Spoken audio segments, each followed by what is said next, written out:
Atul ફર્સ્ટગેટ Ratnagiri plaza બિલ્ડિંગના એક ફ્લેટમાંથી નશાકારક કફ syrup જથ્થા સાથે એસઓજીએ એકને ઝડપી લીધો। પોલીસ મહાનિરીક્ષક પ્રેમવીરસિંહ યાદવ સુરત વિભાગની સીધા માર્ગદર્શન હેઠળ વલસાડ જિલ્લા પોલીસ અધિક્ષક ડોક્ટર કરણરાજ વાઘેલાઓની વલસાડ જિલ્લામાં ગેરકાયદેસર રીતે માદક પદાર્થનું વેચાણ તથા સેવન કરતા ઇસમો વિરુદ્ધ કાયદેસરની કાર્યવાહી કરવા માટે સૂચનાના અનુસંધાને police inspector AU rose SOG તથા એસઓજી પોલીસ સ્ટાફના માણસો કચેરીમાં હાજર હતા। જે દરમિયાન પોલીસ કોન્સ્ટેબલ મહેન્દ્રદાન જીલુભા નાઓને બાતમી મળી હતી કે વલસાડ રૂરલ પોલીસ સ્ટેશન હદ વિસ્તારમાં રહેતા પ્રેમચંદ રામમૂર્તિ શર્મા રહેવાસી C2 બિલ્ડિંગ ફ્લેટ નંબર 303 ત્રીજો માળ રત્નાગીરી પ્લાઝા અતુલ ફર્સ્ટગેટ પારનેરા તાલુકો જિલ્લો વલસાડના પોતાના માલિકીના ફ્લેટમાં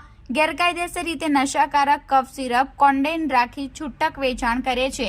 જે બાતમીના આધારે જગ્યાએ રેડ કરતા આરોપીના રહેણાંક ફ્લેટમાંથી નશાકારક કોન્ડેન કફ સિરપની 100 મિલીવાળી બોટલ નંગ 115નો કોમર્શિયલ જથ્થો મળી આવ્યો હતો।